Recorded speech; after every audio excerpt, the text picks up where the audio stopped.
To 11 study और आपका स्वागत है 9 to 11 स्टडी पर एकदम बढ़िया तरीके से। देखो आज क्या करना है, पिछली बार जो मैंने कराया था प्रकाश का परावर्तन उसको ही आगे बढ़ाऊंगा प्रकाश का अपवर्तन। आज देखो मैं कोशिश करूंगा एक ही वीडियो में पूरा चैप्टर ख़त्म, कोशिश नहीं पूरा करेंगे, ठीक है।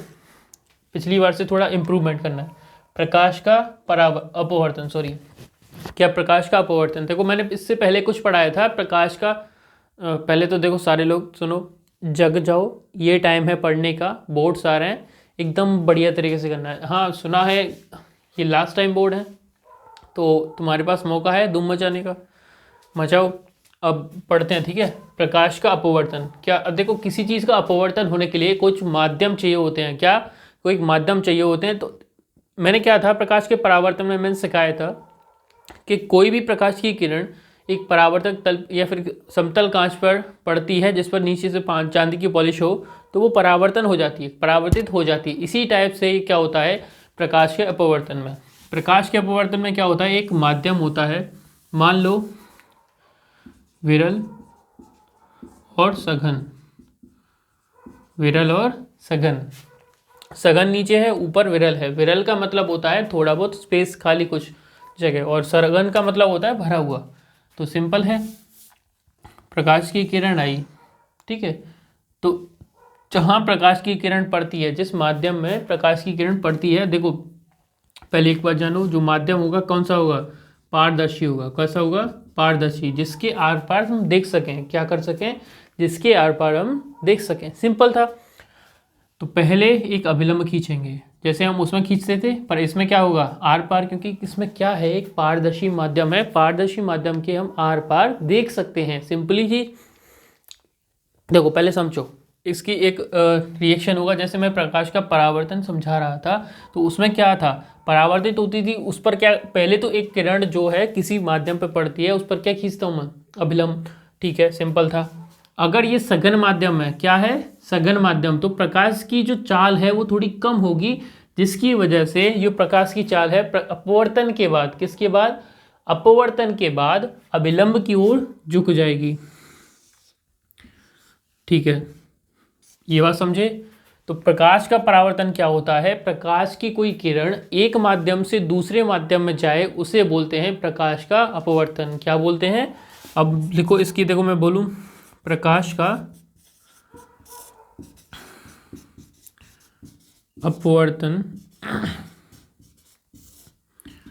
सिंपल है। प्रकाश का अपवर्तन क्या होगा, जब कोई प्रकाश की किरण एक माध्यम से दूसरे माध्यम में जाए, एक माध्यम से दूसरे माध्यम में जाए, उसी को क्या बोलते हैं, प्रकाश का अपवर्तन, ठीक है भाई। ये चीज हमेशा याद रखनी है, प्रकाश का अपवर्तन क्या होगा, एक माध्यम से दूसरे माध्यम में जाए क्या, प्रकाश की कोई किरण, तो क्या होगा, वो प्रकाश का अपवर्तन होगा। पहले से वीडियो को पॉज करो और इसे लिखो, ठीक है, मैं इसे मिटाता हूं, ठीक है। ये चीज पॉज कर लेना।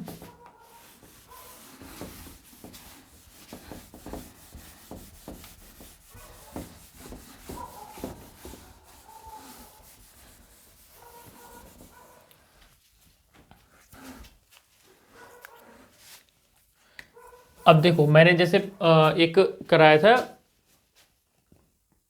दर्पण, दर्पण में क्या होता था परावर्तन, इसी हिसाब से जो मैं कराने जा रहा हूँ क्या, प्रकाश का अपवर्तन, उसके लिए क्या चाहिए होगा मुझे, ट्रांसपेरेंट मीडियम या फिर पारदर्शी माध्यम। क्या चाहिए होगा, पारदर्शी माध्यम। पारदर्शी माध्यम मतलब जिसके आर पार में देख सकूं।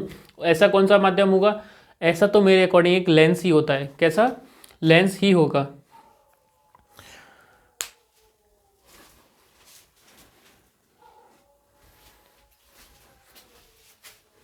अभी फ़िलहाल मेरे पास लेंस नहीं है, जो पढ़ रहे हो ना जिस पर, वही लेंस है, मतलब उसी टाइप से। जैसे पढ़ रहे हो मतलब एक कैमरा है, ये जो तुम देख रहे हो, मान लो एक कैमरे में देख रहे हो, मतलब मैं कैमरे से शूट कर रहा हूँ, तो कैमरे में कुछ लगा होगा, उसे बोलता हूँ मैं क्या, तुमने सुना होगा ए भाई तुम्हारे कैमरे के कैसे हैं, लेंस अच्छे हैं ना, तो कैमरे के लेंस क्या होता है, पारदर्शी माध्यम, जिससे हम अपवर्तन करेंगे लेंस, क्या होगा, लेंस। पारदर्शी माध्यम जो मैं लूंगा अपवर्तन के लिए क्या लूंगा, लेंस लूंगा। अब लेंस को जानेंगे, देखो मैंने जैसे दर्पण बताया था, उसी हिसाब से मैं क्या बताऊंगा, लेंस। अब लेंस देखो ढंग से, लेंस होता है कोई भी दो गोलीय पृष्ठ, कोई भी दो गोलीय पृष्ठ मिलकर एक माध्यम बनाए, कोई भी दो गोलीय पृष्ठ मिलकर दो माध्यम बनाए, कोई भी हो, जैसे एक अवतल हो, एक उत्तल हो, एक उत्तल हो, एक अवतल हो, दोनों उत्तल हो, दोनों अवतल हो, कोई जरूरत, कोई फर्क नहीं पड़ता, बस दो माध्यम मिलने चाहिए, दो गोलीय दर्पण मतलब दो गोलीय पृष्ठ मिलने चाहिए, वो मिलकर एक बनाएंगे माध्यम, उसे क्या कहेंगे, लेंस। क्या कहेंगे, लेंस। तो दो गोलीय पृष्ठ मिलकर जो माध्यम बनाते हैं उसे क्या बोलते हैं, लेंस। माध्यम पारदर्शी माध्यम, कौन सा, पारदर्शी माध्यम। सिंपल है, समझ में आया। कोई भी पारदर्शी माध्यम बनाए दो गोलीय पृष्ठ मिलकर, कोई क्या होगा, वो लेंस होगा। ठीक है, अब लेंस देखो मैंने जैसे फिर मैं बोल रहा हूं, देखो क्यों मैं दर्पण का नाम बार बार ले रहा हूं, क्योंकि दर्पण से ही थोड़ा बहुत रिलेटेड होता है लेंस। ठीक है, लेंस होता है पारदर्शी, और तुम्हारा जो दर्पण, सॉरी हाँ, लेंस होता है वो पारदर्शी और दर्पण होता है वो अपारदर्शी, जिसके आर पार मैं देख नहीं सकता। ठीक है, सिंपल सी बात थी, तो सिंपल सी बात है। तो दो गोलीय पृष्ठ मिलकर क्या बनाएंगे, एक माध्यम, उसे क्या बोलूंगा मैं, लेंस। ठीक है, गोलीय पृष्ठ, सॉरी। अब इसमें भी दो टाइप्स होते हैं, पहला टाइप्स देखना, ठीक है, समझना भाई, इसमें कौन कौन से टाइप्स होते हैं। पहला होगा उत्तल और एक होगा अवतल। उत्तल लेंस और अवतल लेंस, देखो इस स्ट्रक्चर से पता चल रहा है उत्तल और अवतल कौन सा होगा। उत्तल लेंस वह लेंस जो किनारों से पतले और बीच में मोटे होते हैं। देखो सुनो, जो किनारों से पतले बीच में मोटे कौन से लेंस, उत्तल लेंस। किनारों से पतले बीच में मोटे कौन से लेंस, उत्तल लेंस। उसी का अपोजिट होता है अवतल। देखो जो बीच में पतले और किनारों पे मोटे कौन से लेंस, अवतल लेंस। जो बीच में पतले किनारों पे मोटे कौन से लेंस, अवतल लेंस। सिंपल था, देखो समझो, किनारों से पतले, किनारों से पतले बीच में मोटे कौन से लेंस, अवतल लेंस, सॉरी उत्तल लेंस।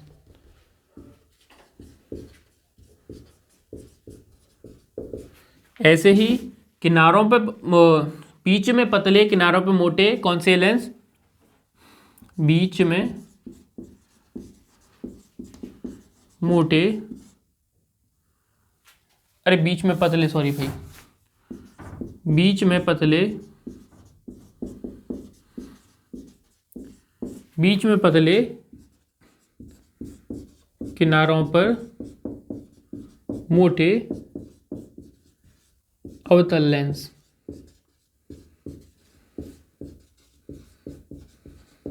बेसिकली क्या होता है, दो उत्तल जो गोलीय पृष्ठ मिलकर क्या बनाते हैं, उत्तल लेंस। तो उत्तल लेंस कौन सा होगा, जो किनारों पर पतला होगा बीच में मोटा होगा, जो बेसिकली तुम्हारे जो मैं पढ़ा रहा हूं उस लेंस में यूज हुआ है। और जो हमारी आंख से मैं तुम देख रहा हूँ, मैं तुम्हें देख रहा हूँ तो तुम मुझे देख रहे हो, उस आंख में भी कौन सा लेंस यूज होगा, देखो भाई आंख में लेंस ही यूज होगा, क्योंकि वो एक पारदर्शी माध्यम है जिससे आर पार हम देख सकें। तो हम देखने में कैपेबल होते हैं किसकी मदद से, उत्तल लेंस की वजह से। उत्तल लेंस लगा होता है हमारी आंखों पर, हमारी आंखों में कौन सा लेंस लगा होता है, उत्तल लेंस। और चश्मों में भी क्या पता, तुम्हें चश्मा पहनाया जाता है कम दूरी और पास ना दिखाई देना और कम ना दूर ना दिखाई देना, उसमें भी क्या लेंसेज का ही यूज़ होता है। कैसे, देखो उसमें बताऊंगा, एक ट्रिक भी बताऊंगा उसे याद करने की। क्या होता है जब हमें कम दिखाई देने लगता है तो हमारी जो लेंस की क्षमता है, पावर, उसे बताऊंगा आगे चल के, जैसे थोड़ा देर। तो लेंस में क्या होता है, क्षमता कम हो जाती है, उसकी पावर बढ़ाने के लिए क्या, तुमने सुना होगा ना, 1 नंबर का चश्मा चढ़ गया, 2 नंबर का चश्मा, तेरा तो 3 नंबर का चश्मा है। तो वही चश्मे में क्या यूज़ होता है, लेंसेज का यूज़ होता है, उसमें उत्तल और अवतल ही लेंसेज का यूज़ होता है। तो मैं आज चश्मा बनाना सिखाऊंगा, ठीक है। तो मैं एक काम करना, चश्मे की दुकान खोलना और मुझे इनवाइट करना, तो मैं भी आऊँगा चश्मा लेने। देखते हैं कैसे चश्मे की दुकान चलाओगे, उसी के बगल में मैं खोल लूँगा। चलो ठीक है।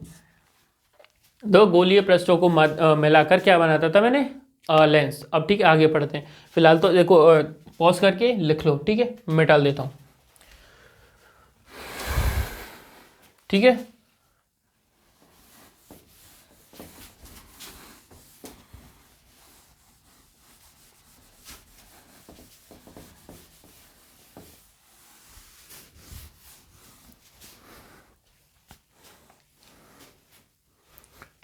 जैसे मैंने तेरे को दर्पण में पढ़ाया था कि एक ध्रुव, फोकस, वक्रता केंद्र, फोकस दूरी, ऐसे ही हिसाब से इस लेंस में भी क्या होती हैं, कई सारी चीज़ें। अब समझो लेंस में होती क्या क्या है। ये क्या है, एक लेंस। यार ढंग से बनाते हैं, अपनी ड्राइंग भी तो अच्छी है। कैसे पता चलेगा कि मेरी ड्राइंग अच्छी है, ऐसे ही तो पता चलेगा। समझो, बीच में एक अभिलंब सा डाला, ये है एक ओ पॉइंट जिसे मैं बोलता हूं प्रकाशिक केंद्र। क्या बोलता हूं, प्रकाशिक केंद्र। इसे क्या बोलूंगा, प्रकाशिक केंद्र। समझना कैसे कैसे होता है। ये क्या होगा, प्रकाशिक केंद्र। सिंपल था। अब इधर होता है एक, देखो ये एक गोला बना और ये भी एक गोले का हिस्सा है। ध्यान से समझना। जो मैं दर्पण यूज करता था, उस दर्पण में क्या होता था, दर्पण में तो केवल एक ही गोले का कटा हुआ भाग था। तो उसमें क्या था, वो त्रिज्या एक ही थी। त्रिज्या मतलब सेंटर, सॉरी, वक्रता त्रिज्या क्या थी, एक। वक्रता केंद्र एक था। इसमें क्या, दो गोले, तो दो गोले मतलब दो वक्रता त्रिज्या, दो वक्रता त्रिज्या मतलब दो वक्रता केंद्र, दो वक्रता केंद्र मतलब दो फोकस, दो ही फोकस, दो वक्रता केंद्र और दो ही अनंत जगह। तो समझो इसकी क्या, एक तो देखो हमेशा हम दाई साइड जहां ऑब्जेक्ट रखते हैं वहीं हम पहला मानेंगे। इसका मतलब F1। और ये इसमें देखो हम क्या बोलते हैं, वक्रता केंद्र को हम दुगना बोल देते हैं फोकस का, तो हम लिख देते हैं 2F1। F1 हो गया। अब बताओ जी दूसरा गोला कौन सा, ये वाला गोला, इसकी त्रिज्या 2F2, इसका दुगना से कम, मतलब इसके अपॉन में 2, तो F2। समझ में आया। ये दूसरी फोकस, ये दूसरा वक्रता केंद्र, ये पहला फोकस, ये पहला वक्रता केंद्र। तो समझ में आया क्यों इसमें दो फोकस और दो वक्रता केंद्र होती हैं। समझ में आया लेंस में क्यों दो फोकस और दो वक्रता केंद्र होती हैं। से बोलते हैं प्रकाशिक केंद्र, ठीक है। समझो प्रकाशिक केंद्र,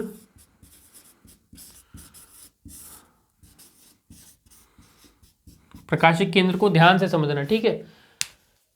परावर्तक तल के मध्य बिंदु, नहीं सॉरी, अपवर्तक तल के मध्य बिंदु। देखो क्या बोलते, देखो उसमें मैं ध्रुव को क्या करता था, परावर्तक तल मतलब परावर्तन जिससे होता था, परावर्तक तल के मध्य बिंदु को क्या बोलता था, ध्रुव। ऐसे ही तरह से ये पारदर्शी माध्यम है, पारदर्शी तल है, तो क्या है, एक ये लेंस के बीच के बिंदु को प्रकाशिक केंद्र कहते हैं, जिससे मुख्य अक्ष होकर गुजरती है। दोबारा, लेंस के बीच वाले हिस्से मतलब लेंस के बिल्कुल बीच वाले पॉइंट को, बीच वाले बिंदु को प्रकाशिक केंद्र कहते हैं, जिससे मुख्य अक्ष क्या होती है, गुजरती है। सिंपल था। तो इसकी डेफिनेशन तो लिखाना भी बनता नहीं है, ऐसे ज़्यादा पूछा नहीं जाता। अब पूछा था फोकस। समझो अब फोकस में भी कौन C focus, focus one, F1, उसे कैसे पहचानते हैं, देखो ध्यान से। F1 को मैं कैसे बोलूँगा, जैसे उसमें था फोकस से होकर कोई भी अगर किरण जाए, प्रकाशीय किरण, वो कैसे हो जाती थी, परावर्तन के पश्चात मुख्य अक्ष के समांतर। इसी हिसाब से इसमें क्या होता है, जब कोई किरण अपवर्तन से पहले, क्या अपवर्तन से पहले, जब कोई किरण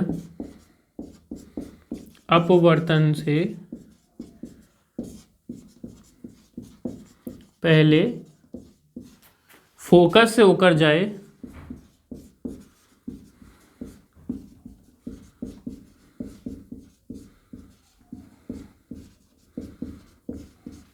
और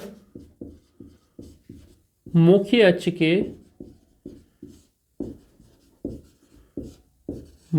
के समांतर हो जाए,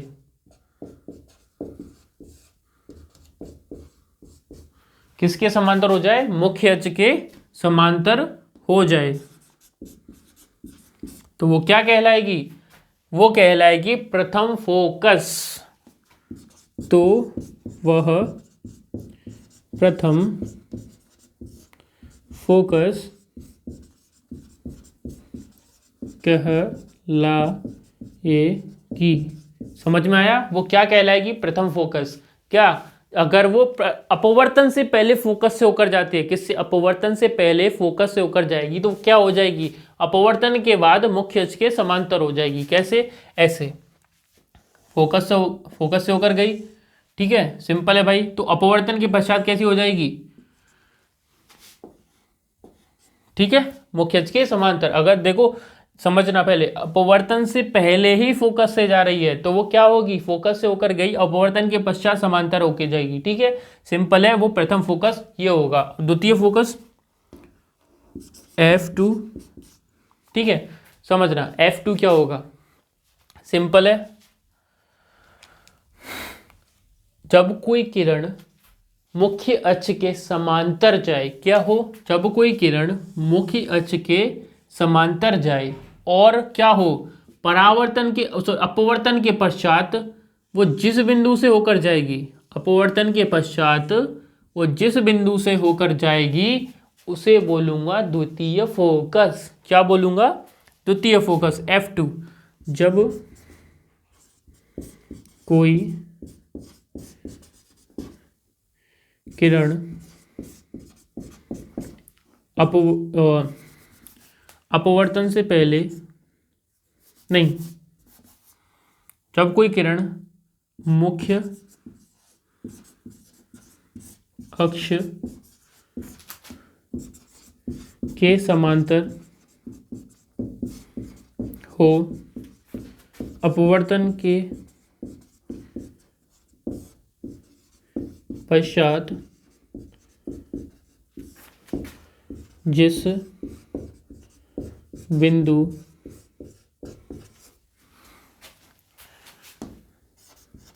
से होकर गुजरे उसे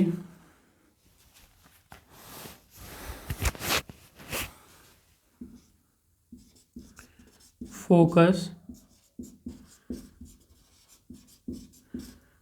कहते हैं। कौन सा, द्वितीय फोकस। समझ में आया, एक काम करो, पॉज करो, नोट करो, और मैं रफ कर रहा हूं, ठीक है, फिलहाल तो समझो। पहला प्रथम फोकस कौन सा, जिससे अपवर्तन से पश्चात फोकस से होकर जिस, अगर कोई किरण जाए और अपवर्तन के पश्चात मुख्य अक्ष के समांतर हो जाए, और दूसरी मुख्य अक्ष के समांतर वाली फोकस से होकर जाए, सिंपली था। तो क्यों दो फोकस, क्योंकि उसमें दो ही गोले या फिर दो ही सर्कल होते हैं, ठीक है, समझ में आया।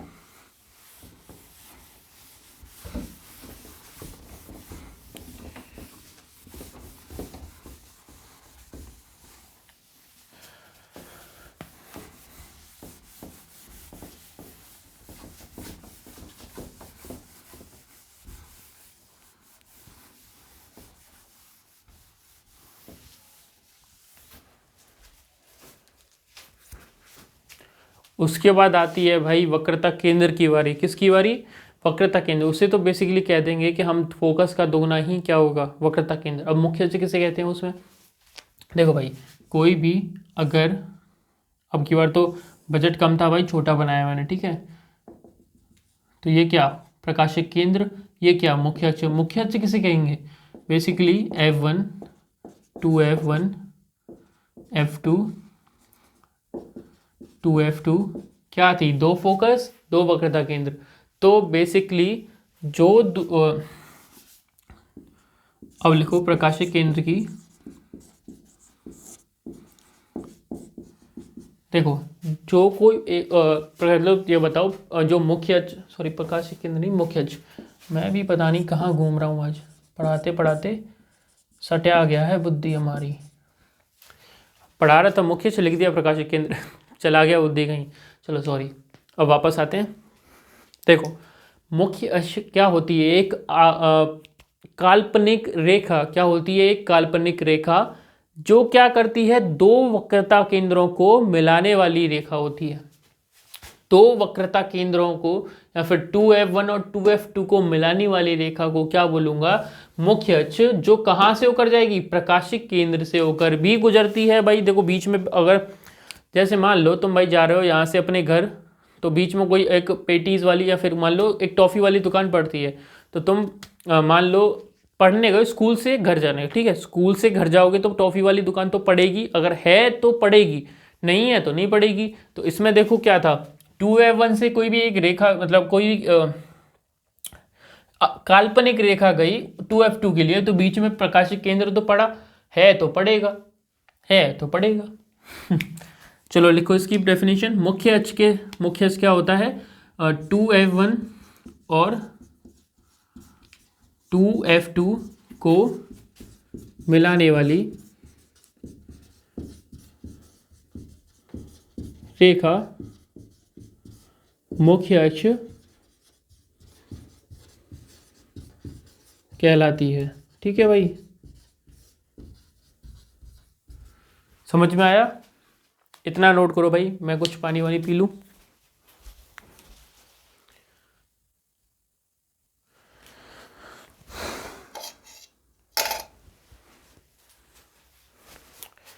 धन्यवाद भाई मुझे टाइम देने के लिए, एक घूंट पानी पीने के लिए। समझ में आया इतना? तो देखो भाई, पहली बार लाइव चलती हैं तो ऐसा ही होता है, बीच में भागना पड़ता है। समझ में आ रहा है नहीं आ रहा? देखो समझ में नहीं आ रहा तो पहले तो मेरे को कमेंट्स में बताओ कि कुछ समझ में नहीं आ रहा। कुछ तो आएगा, थोड़ा बहुत तो आएगा, मतलब जितना कुछ भी समझ में ना आए तो पहले मुझे इन्फॉर्म करो, ठीक है? ठीक है भाई।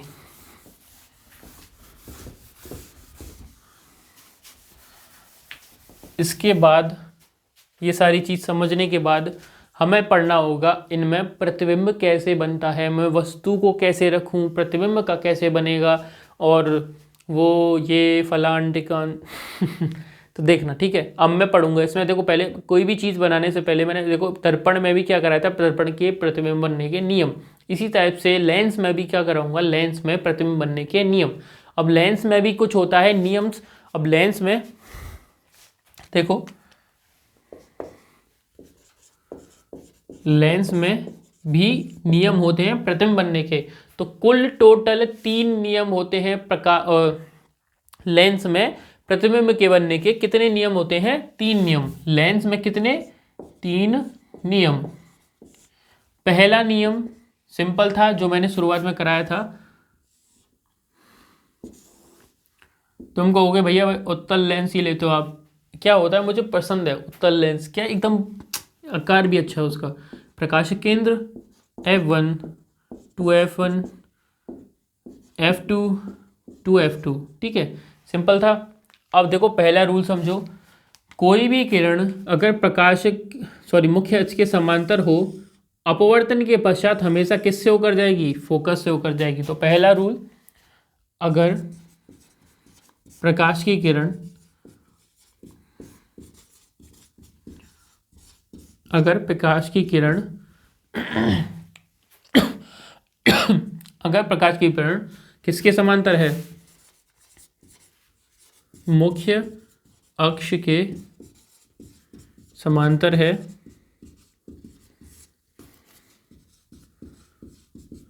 तो वह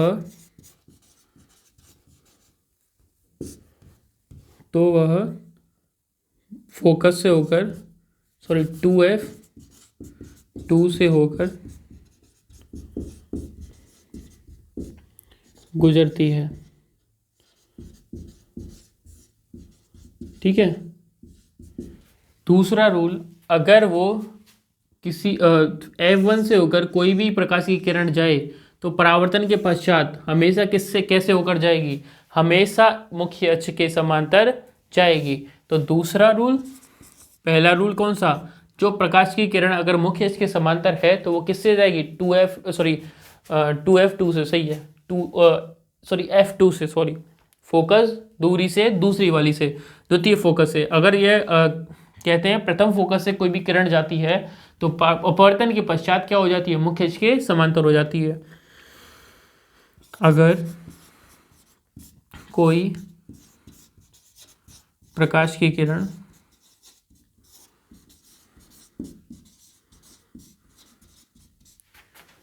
प्रथम फोकस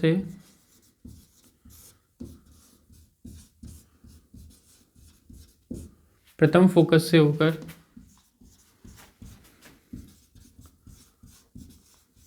गुजरे तो वह मुख्य अक्ष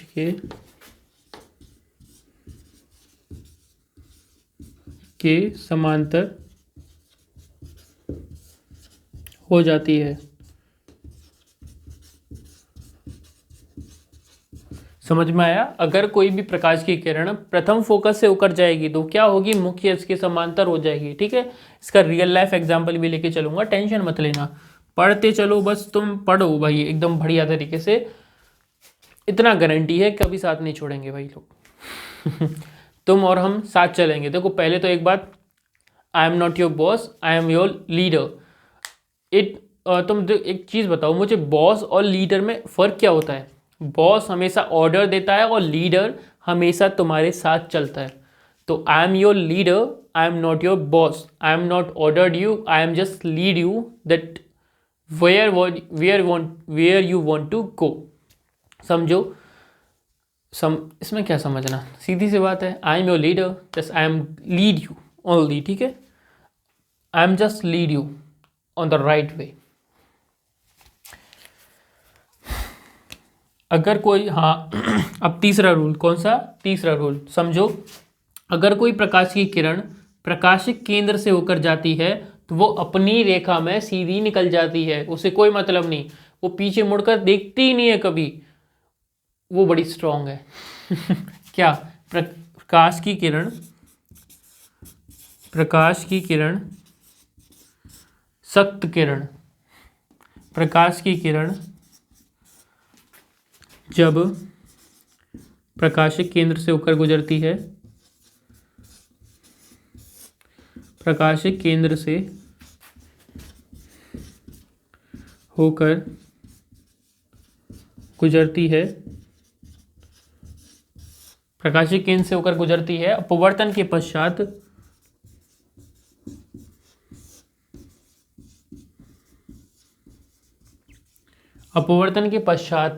वह आपतित किरण के ही समांतर गुजर जाती है। आपतित किरण के ही समांतर क्या हुई, गुजर गई। आपतित किरण के समांतर ही गुजर जाती है। समझ में आया, टेंशन मत लो, थोड़ा बहुत समझ में आया। ठीक है, क्या है, अगर कोई आपतित किरण, कोई भी किरण कोई भी प्रकाशिक केंद्र से होकर गुजरे तो वो क्या हो जाती है, सीधी निकल जाती है, पीछे मुड़ के भी नहीं देखती, बहुत सख्त है। ठीक है, सख्त किरण, आज से इसका नाम क्या रख दें, सख्त किरण रख दें। ये हुई ना भाई, लोग अपन लोग नामकरण करने लग गए, पंडित हो गए। ओम भूर्भुवः स्वः तत्सवितुर्। ठीक है भाई, ये बहुत अच्छा है। देखो ये एक बहुत अच्छी चीज़ है, पता नहीं तुम्हें, गायत्री मंत्र में इतने स्वर होते हैं, सोच नहीं सकते। गायत्री मंत्र तभी तो तुम्हें प्रेयर में बुलवाया जाता है, बहुत इफेक्टिव होता है, गायत्री मंत्र पढ़ना चाहिए डेली। तो आज के लिए बस इतना ही। मैंने कहा था कि एक वीडियो में पूरा अपवर्तन पूरा करूंगा, पर क्या होता है एक दिन में इतना करने के बाद थोड़ा दिमाग हैंग हो जाएगा, और वो थोड़ा बहुत हमें हैंग नहीं करना, मस्ती से पढ़ेंगे, एकदम बढ़िया तरीके से पढ़ेंगे, टेंशन मत लो। अपवर्तन और परावर्तन के ऊपर एक पूरा वीडियो लाऊंगा जिसमें एक ही मैं पूरे दोनों को कवर करूंगा। अभी तो छोटे छोटे सेक्शन में करते चलते हैं, और तुम्हारी मर्जी हुई तो देखो कमेंट्स में लिख देना, नहीं तो मैं एक ही वीडियोस में सारा खत्म कर दिया करूँगा। मुझे कोई प्रॉब्लम नहीं है, बस मुझे संक्षिप्त में बताना है शुरू से। देखो अभी मैंने क्या बताया, प्रकाश का अपवर्तन, अपवर्तन को क्या चाहिए होता है, एक माध्यम से दूसरे माध्यम में जाती है जब किरण, क्या होती है, अपवर्तन होती है, उसका अपवर्तित होता है, एक माध्यम से दूसरे माध्यम में जाती है। तो सघन से अगर विरल से सघन में जाती है तो अभिलंब की ओर झुकती है, और सघन से विरल में जाती है तो अभिलंब से दूर हटती है। सिंपल था, उसे मैं देखो ढंग से समझाऊंगा, टेंशन मत लो। अभी तो आवर्धन क्षमता, उसकी लेंस की क्षमता, अभी लेंस को बताना है कि कौन से लेंस में कहाँ ऑब्जेक्ट रखें और कहाँ प्रतिबिंब बनता है, ऐसे जैसे मैंने बताया था प्रतिबिंब बनना, परावर्तन जैसे दर्पण में बताया था, इसी हिसाब से इसमें बताऊंगा, ठीक है। तो मिलते हैं नेक्स्ट वीडियो में, जब तक लिए बाय बाय, राधे कृष्ण भाई लोग, और ढंग से पढ़ना, और मेरी विशेष तुम्हारे साथ, आई am your leader not your boss.